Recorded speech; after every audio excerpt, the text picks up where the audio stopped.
Hi, my name is Rob Parks, and I'm with RC Strategies plus PERC. We're part of the consulting team that's working on this project regarding the possible expansion and enhancement of the Castlegar District Community Complex. Thanks for your interest in the future of the facility, and really looking forward to gathering your feedback and that from all other members of the community. Thought it would be worthwhile to give you a bit of an orientation to the PowerPoint presentation that you're able to view on the RDCK website, to speak a little bit to how the presentation has been ordered. But also want to let you know that Paul Fast, who's the architect with HCMA, actually has some speaking parts that go along with the possible enhancements to the facility, and that's on another file. In terms of the overview of the presentation, what we did on that evening at the open house really was try and present a little bit of a story on where these enhancement ideas came from, and there's some history there. And so when you walk through the presentation, you'll see that we refer to some of that history. I'm sure there's been discussion around enhancements to the facility for years, but wanted to, I guess, give a little bit more of a short-term perspective on what some of those discussions have included. Started with a facility review probably about 10 years ago, and of course many of you will remember the referendum that was undertaken a number of years ago, which didn't pass. And of course, more recently, there was the Recreation Cultural Master Plan that was completed in 2015. Certainly in that master plan, there was some discussion and recommendations specific to the enhancement of this facility, and it was that in particular that we referenced when we designed the list of possible amenities that we're looking at to add to this facility. Just want to be clear that at this point we're really interested in gathering your feedback on it, and really there is a process that we've prescribed that says we want to get some initial feedback from you now at this point on whether you think these amenities should be added to the facility, and if so, under which time frame. After this consultation process is completed, we'll compile all of these results, and then we're committed to coming back to the public to let you know what we found out, and really to talk about what the steps are from here. So I want to emphasize that at this point we're just gathering some preliminary input and finding out what people have to say. If you're in favor of it, great, we want to know that. And and if you've got some reservations, we're interested in hearing that as well. The presentation does speak a bit about the Pioneer Arena. We know that's a significant interest in the community. And I mean, the facility built in 1956, it doesn't owe anybody anything anymore. There's been some money invested in it to enhance, fix up what's there, but probably a key statement comes from a 2009 structural assessment that said the majority of the building components are currently beyond their expected lifespan, and that the facility as a whole is largely exhausted. So that really speaks to doing some planning to address ultimately the closure of that facility at some point. I did mention the process in terms of us putting out these possible enhancements and getting some feedback on what you think about those. I did mention that Paul Fast, the architect from HCMA, is going to go through what those enhancements are, and he's got some estimated capital costs and some estimated operating costs for those, so that information's in there. And then of course the question often that people have and did have that evening was, what are the possible sources for funding? So that particular discussion is in there, and it speaks to things like grants, reserves, fundraising, sponsorships, and of course taxation. And there is a little bit of information in there that says that in 2017 a taxation increase of $2.32 per $100,000 of assessed property value would fund $1 million of capital borrowing amortized over 25 years. There is then another chart in there that says for each of those particular amenity spaces, the capital cost estimate is in a table.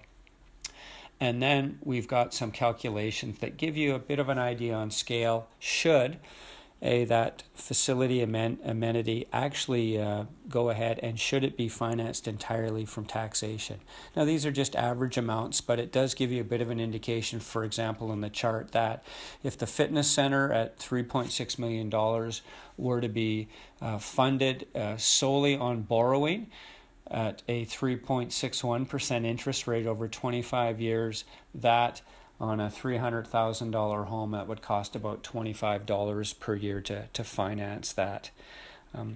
Anyway, look through the information, certainly reference those particular facility enhancements, and then we want to get some feedback. So there are some forms at the complex itself that you can pick up, and you can drop it off there as well. But also, you can access the form electronically on the website. There's a link for it that you can click on and let us know what you think.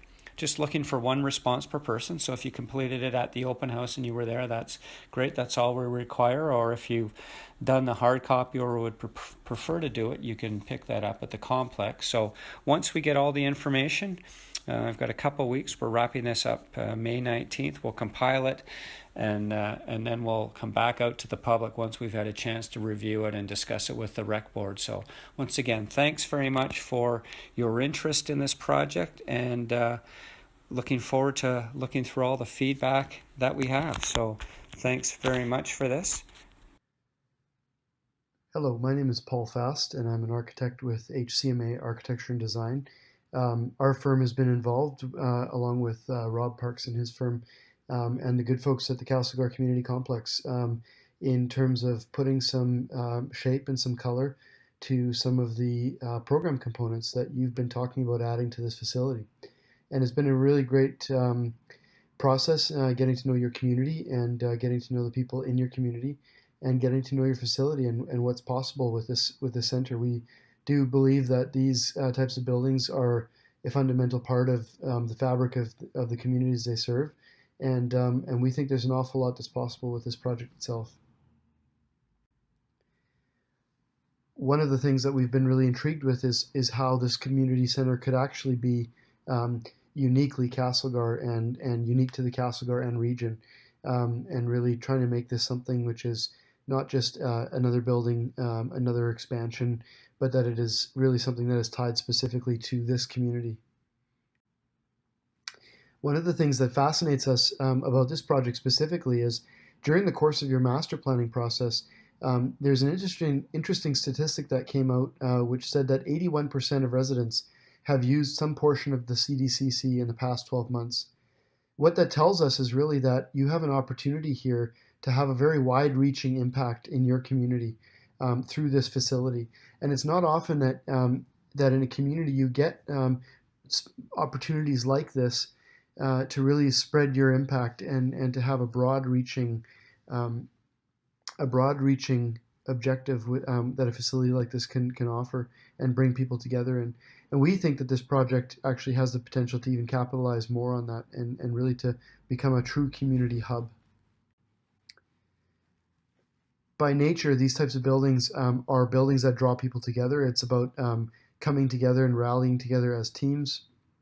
It's about coming together and recreating, about coming together and just having a conversation or playing a game of cards. That said, these projects or these types of buildings haven't always been designed with this in mind. Recreation centers or community centers have for a long period of time simply been seen as places where you go to recreate, to play hockey or to swim. And anything outside of that has sort of been ignored, and there's just been this big vacuum of social potential that has not been capitalized on in these types of projects.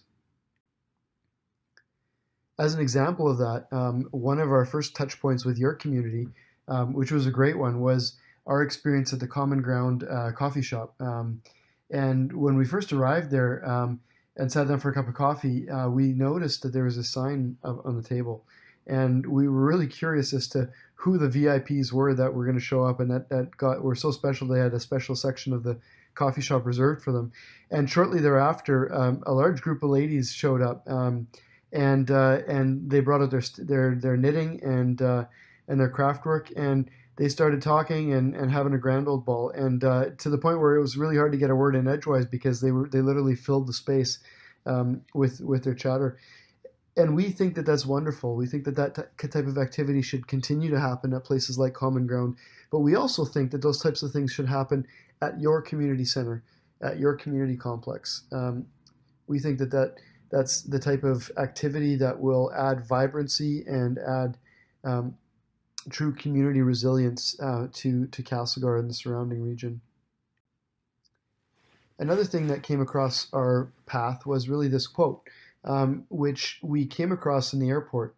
And really, what it talks about is kind of the fact that the Kootenays are a place that is really constructed, is woven together from the threads of individuals, and we would include as one of those threads the community center that you're considering expanding to today. And we think that it forms an integral part of the fabric of the Kootenays, and really is in a sense is part of what defines you as a community and as a people. Now, one of the things that this project needs to do is obviously support the evolving recreational needs and offerings in Castlegar. And you already have a really great start to that. You have a great history of that in the Millennium Pools project, which we really admire and we've used as a precedent. This is a really innovative project, and it broke a lot of it broke a lot of ground in a lot of ways. And so you're already doing good things here. And really, this is about translating some of that innovation inside the building you're talking about today. We'd like to just start a little bit, but before we get into the design proposals, by talking about some of the challenges we see with your current facility. And one of them is really just the lack of street presence that the building currently has. Right now, it's a lot of blank walls, and it sits quite far back from the street, so it's not really anything. It's not a building that connects to the street or to the sidewalk or people that are traveling down the road. And we think that buildings can be so much more than that. Your building reflects the identity of your community, whether you want it to or not. It says something about who you are as a community, and so we think that the building can say something better about who you are and really bring that to the forefront. Another challenge is really the entryway. The entryway is fairly dark, and it's small, and it's not always the most natural point of entry when you enter the site. And one of the things that we really try and do with community centers nowadays is make sure that wherever you enter the site, whether you're on foot or you're coming off the bus or whether you're on your bike or in your truck or car, that you immediately know where you need to go when you hit the front of the building. Entrances should be warm and welcoming, and they should be bright and very light. Another challenge is really when you go inside the building, it's very much about getting from point A to point B.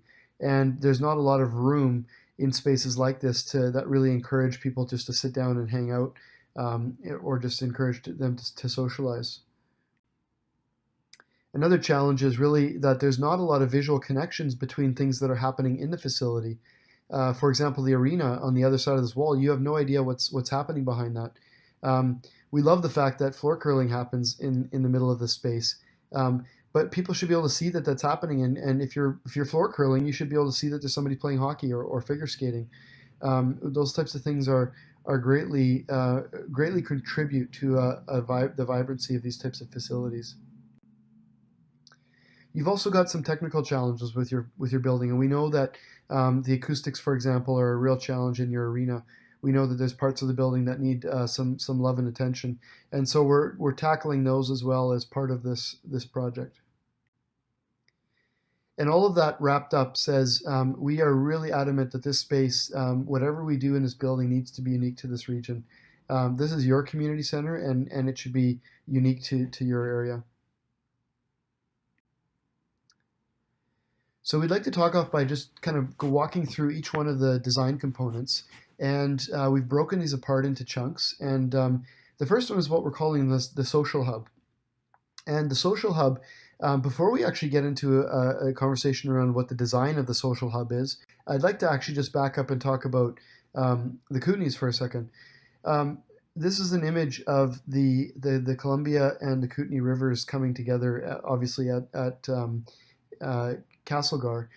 And I want to draw a parallel here between what happens in the natural geography of your area and what happens inside your building, because they're actually kind of quite good metaphors for how we want to approach some of the design strategies. What you see here is really the Columbia and Kootenay River, and if you would have looked back years and years ago, thousands of years ago, This would have been sort of a flat plain, a flat plateau. And over the years, these rivers would have carved deep river valleys that would have been quite steep. And those rivers would have flowed through valleys that really didn't have a lot of edge conditions to them. So it was really about steep valleys with fast moving water in between them.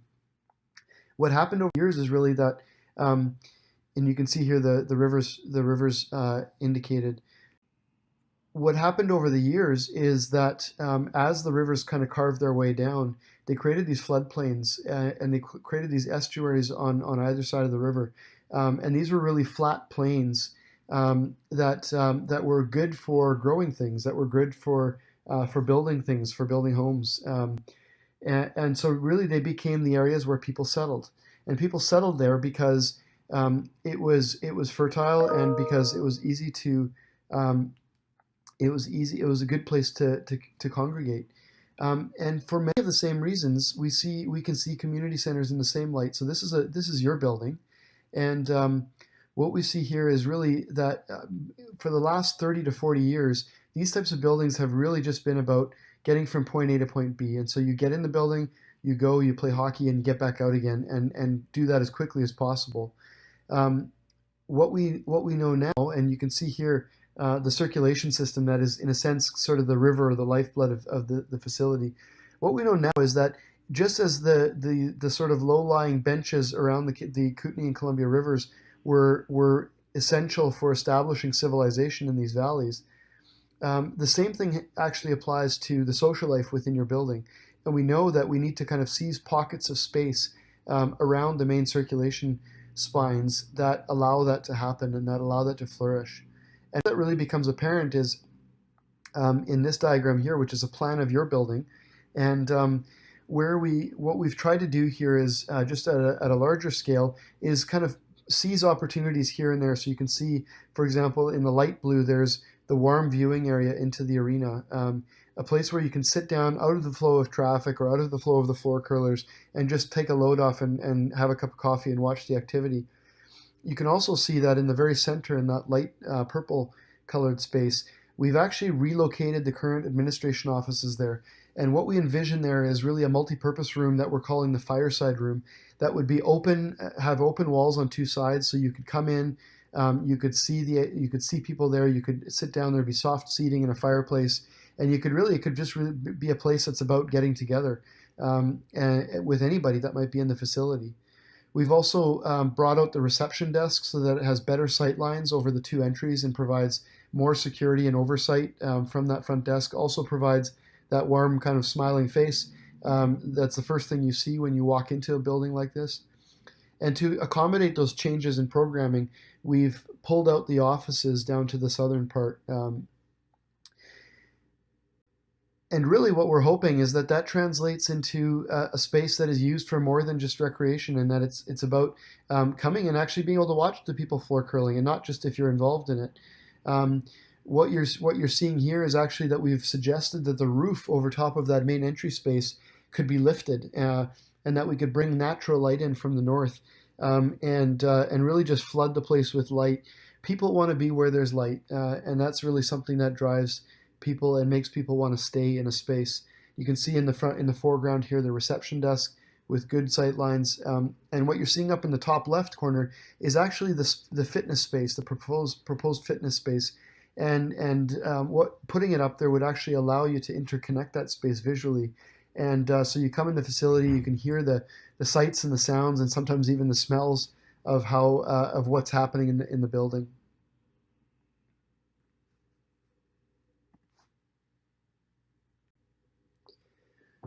What you're seeing on the screen here is a few images of other projects that we've been involved in, and if I can draw your attention to the one on the left, you can see that the lady in the pink shirt there and the lady with the walker, they're located in a space that's kind of just a nook, a little cranny that's out of the way, so they don't feel like they're going to get trampled by the herd of 8-year-olds that are heading on their way to swim class, and really, this is just about giving them a safe place to sit down, take a break. And you can see that fosters all sorts of social interaction. You can also see from this space, kind of the scale is very similar to the space that you might be considering for your big expansion.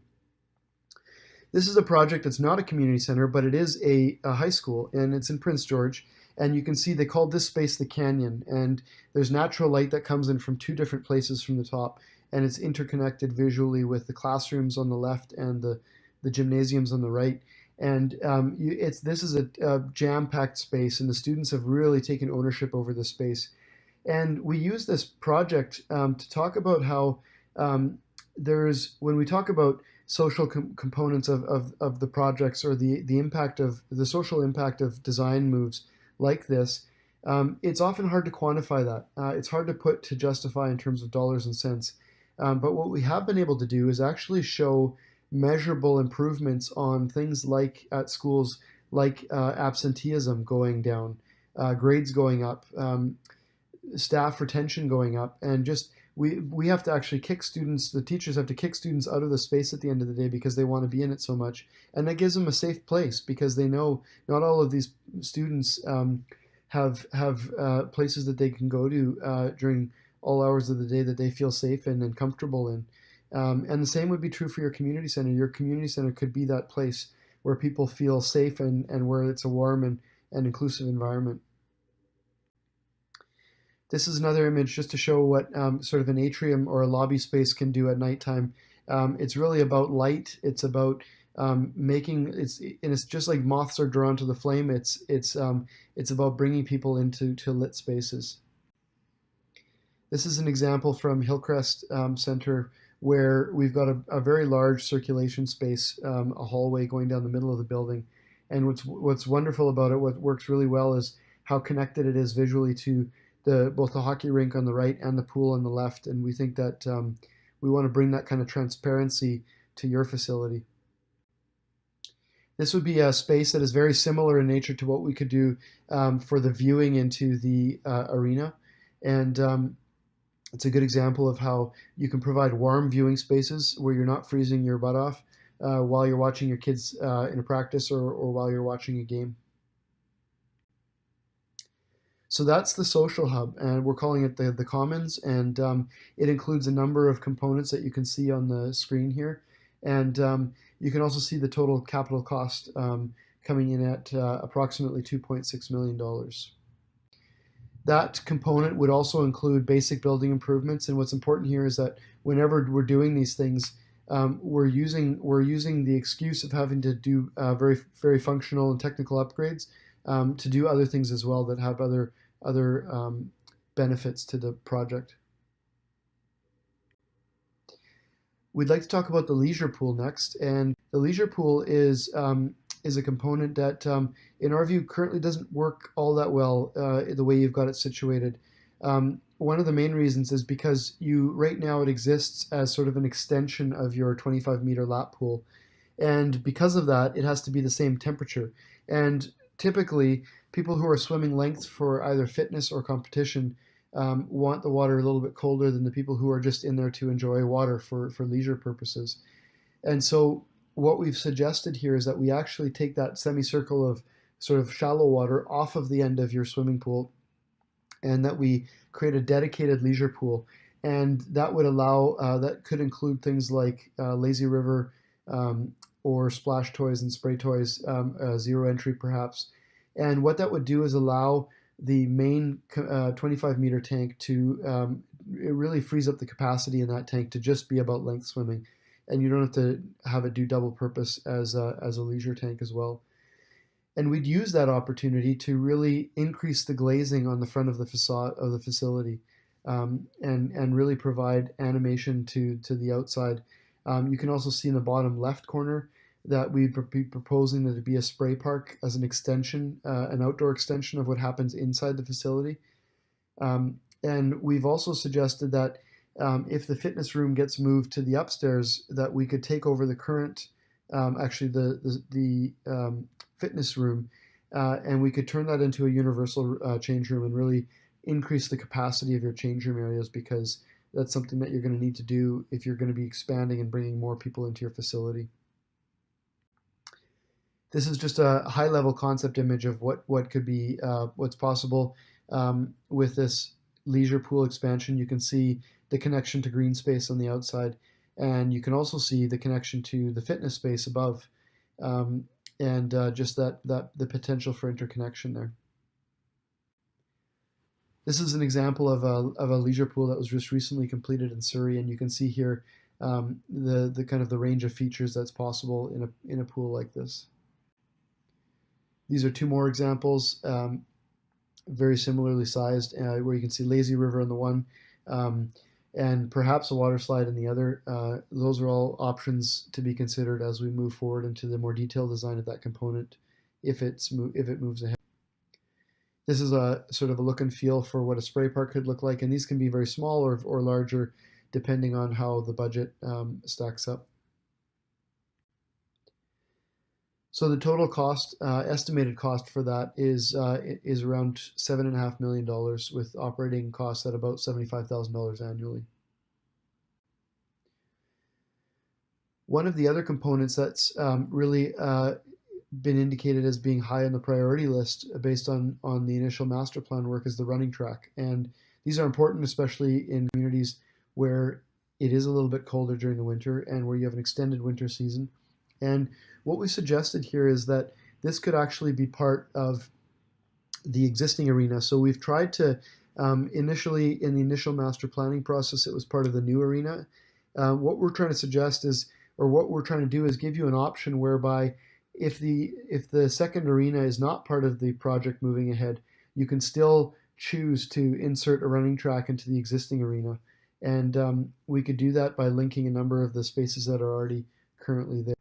And this is a project in the Timms Community Center in Langley, where we did exactly that. And this is really well used, especially by seniors, by moms and tots with strollers, and also by the high school students nearby.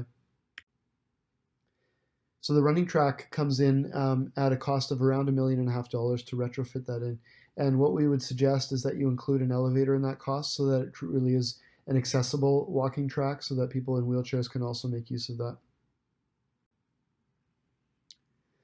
The fitness center is also a key component of your facility and was indicated as a high priority for short-term high priority in the master planning process. And really what we've got here is two different options. In the first option, which is a baseline option and is the more cost-effective one, we could simply expand the existing weights room you have and almost double it in capacity. So we could expand it by 2 times and add on that fitness space on the back. Another version of this is where we actually take that fitness space and we put it up on top of the roof of where your current leisure pool is. And there's a number of benefits for doing so. The biggest one, of course, is really just that you now have the ability to connect to views, and you can actually you'll have a fantastic view of the mountains from this space. And not only that, but you'll be able to see people in the pool. You'll be able to see down into the lobby space, and you really kind of provide a new energy to that space. And there's nothing better than kind of being able to run a treadmill and actually see outside and see light and green space. One of the things that's wonderful about fitness centers is that they are active through all parts of the day, especially in the early morning and late in the evening. And so what that does is, from the outside of the building, it gives you natural kind of surveillance over exterior parts of your building, whether that's the back part of your complex or the parking lot. And so people that are arriving to the facility in the morning or late evening hours when it's dark feel a little bit safer because there's eyes on the street or eyes on the park from that space. This is an example just of a fitness center that's directly interconnected visually with the pool. So that component could range from either $2.2 million to 3.6, depending on where you end up deciding to put it. The third component, or fourth component we'd like to talk about, is the arena. And of course, the arena has been considered as being right next to the change rooms on the other side of your arena. The arenas typically do want to be side by side because they share things like resurfacing rooms and mechanical systems. And so that's why we've located it where it is. And really at this stage, what we've considered this is to be a basic community focused arena. So it would have, you already have a junior B facility that has a number of spectator seats. We don't intend this to be, at this point, another spectator facility. So we've allowed for about 100 to 200 seats in portable bleachers along one side of the arena. And really what we're trying to do with this piece here is try and support a wide range of ice and dry floor based arena activities. And so this could range from trade shows to lacrosse in the summer to hockey, figure skating, or even short track in the winter. And you can see the middle zone in the middle of the slide there is really the darker green. Those are the change rooms that would support the new arena space. This is an example from a facility in Vancouver called Hillcrest, where you can really see kind of the interconnection with the circulation space, and also just using basic materials like plywood that has holes drilled into it for acoustic purposes, but also to provide a more attractive finish to the facility. Again, providing views outside wherever we can, and this arena, the location of the arena here would allow for some north-facing views, and so we would try and capitalize on that wherever possible.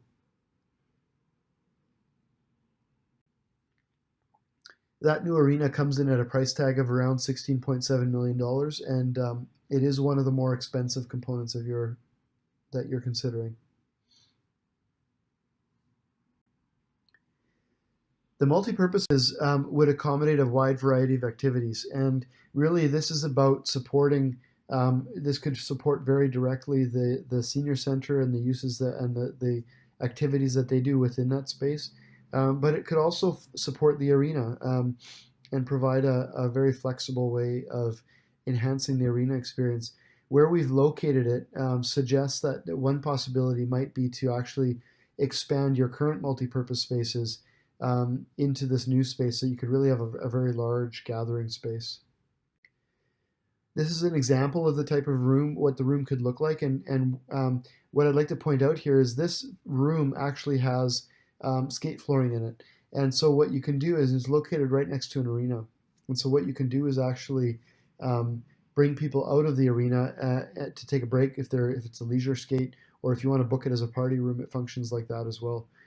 It could also be a great support room for hosting a trade show, for example.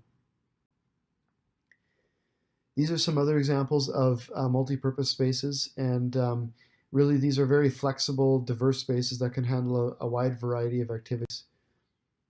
And storage is always, of course, an important component. So those rooms would come at a cost of around $4 million. The field house is the last component we'd like to talk about. This is a large kind of indoor court space. It's roughly the size of 3 basketball courts, and it would be supported by some dressing rooms and things like that. And it really allows for a broad range of activity to happen during the colder months of the year when you might be doing those activities outside. It also allows for retractable seating so that you could host events in the space.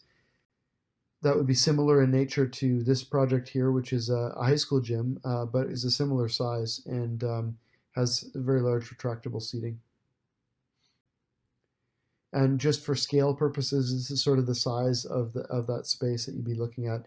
And we're not suggesting that it would be turf, but just in terms of the scale of the space.